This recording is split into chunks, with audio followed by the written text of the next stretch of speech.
Hello, and welcome to this 6th video of the Acu AnMo online course. I think you've already had quite a bit of experience working with barriers and voids.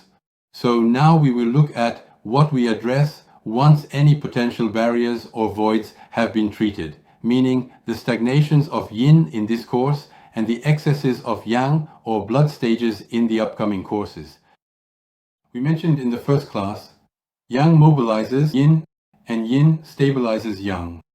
So, if there isn't enough yang, yin is no longer mobilized and tends to stagnate. So, once again, the cause of yin stagnation is the insufficiency or void of yang. In other words, they are two sides of the same coin.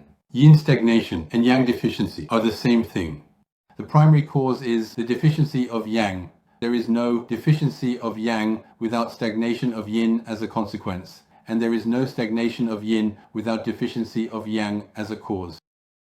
We will see that this deficiency can be generalized or localized, but it doesn't change the essence of the problem. It only changes the amount of pain that will be the consequence of yang deficiency. We can illustrate this idea that it always takes yang to mobilize yin with this image. If the little boy represents yang, the buffalo represents yin. We see that the little boy doesn't have enough strength to mobilize the buffalo, meaning that yang is insufficient to mobilize yin. So, if there isn't enough yang to mobilize yin, either globally or locally, yin stagnates and causes yin-type pains. So, we are going to describe the characteristics of yin-type pains, or more precisely, pains caused by an apparent excess of yin due to a deficiency of yang. So here we start from the assumption that there is no barrier, or if there was a barrier, it has already been treated. As we saw in the first class, in principle, pains caused by an apparent excess of yin are usually dull and rather continuous. But that's not very precise for making a diagnosis. I'm mentioning this so you won't be surprised to find it, but you won't make an accurate diagnosis based solely on that. On the other hand, what is absolutely typical are the following characteristics. Still talking about typical symptoms, the pain increases at night or only appears at night, and this nighttime pain will wake our patient up and possibly force him to get up and move. You remember that movement is yang, so by getting up and walking around a bit, it increases the yang in the body, thus relieving the yin, and our patient can lie back down from the tip of the external malleolus.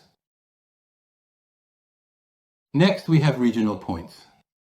Regional points address pains that are multiple but localized to a specific part of the body. Regional points are of two types. On one hand, there are the points called wind points, simply because in their name we find the word fan for wind in Chinese, which you have the ideogram here.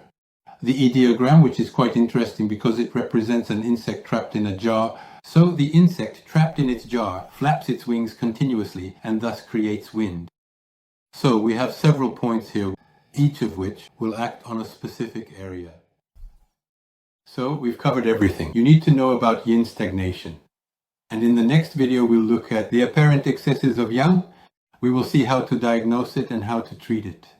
Of course, keep applying everything I describe for your patients as you go along, and you'll see better and better results. See you soon.